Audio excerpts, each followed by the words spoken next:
Welcome to my YouTube channel. జై శ్రీరామ్. హనుమాన్ జయంతి అంటే చాలా స్పెషల్ రోజు. ఈ రోజు మనం హనుమంతుడిని గుర్తు చేసుకుంటూ భక్తితో సెలబ్రేట్ చేసుకుంటాం.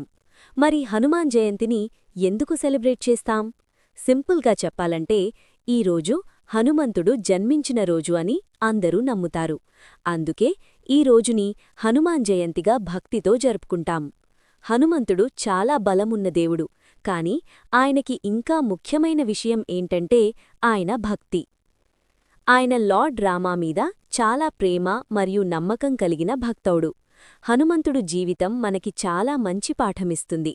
ఆయన ఎప్పుడూ నిజాయితీగా, నమ్మకంతో, సేవాభావంతో జీవించాడు.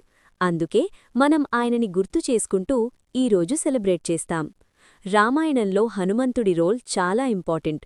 సీతమాత కనిపించకుండా పోయినప్పుడు హనుమంతుడు లంకకి వెళ్లాడు.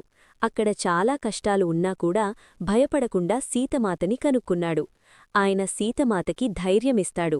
రాములువారు వస్తారు అని నమ్మకం కలిగించాడు.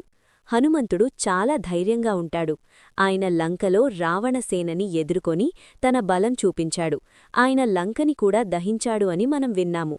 కాని ఆయన ఎప్పుడూ గర్వం చూపించలేదు. చాలా వినయంగా ఉంటాడు. ఇది మనం నేర్చుకోవలసిన చాలా మంచి గుణం. హనుమాన్ జయంతి రోజు భక్తులు టెంపుల్స్కి వెళ్లి పూజ చేస్తారు. కొంతమంది ఉపవాసముంటారు. కొన్ని చోట్ల భజనలు చేస్తారు. మరియు కొంతమంది ప్రసాదమివ్వడం జరుగుతుంది.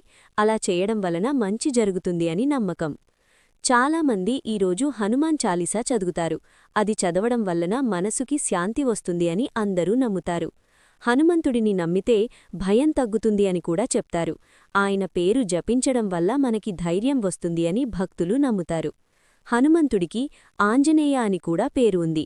ఆయన అంజని అమ్మ పుత్రుడు. వాయుదేవుని కృపతో జన్మించారు అని కథలు చెప్తున్నాయి. చిన్నప్పుడు హనుమంతుడు సూర్యుని పండు అని అనుకొని పట్టుకోవడానికి వెళ్లాడు అని ఒక స్టోరీ ఉంది. అది వినడానికి చాలా ఇంట్రెస్టింగ్గా ఉంటుంది. హనుమంతుడు ఎప్పుడూ మంచి పనులు చేస్తూ ఉంటాడు.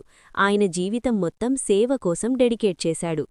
మనం కూడా మన జీవితంలో కొంచెమైనా ఆయనలాగా ఉండడానికి ట్రై చెయ్యాలి. మంచి పని చెయ్యడం, చాలా మందికి హెల్ప్ చేయడం చాలా ముఖ్యం. హనుమాన్ జయంతి మనకి ఒక రిమైండర్లా ఉంటుంది.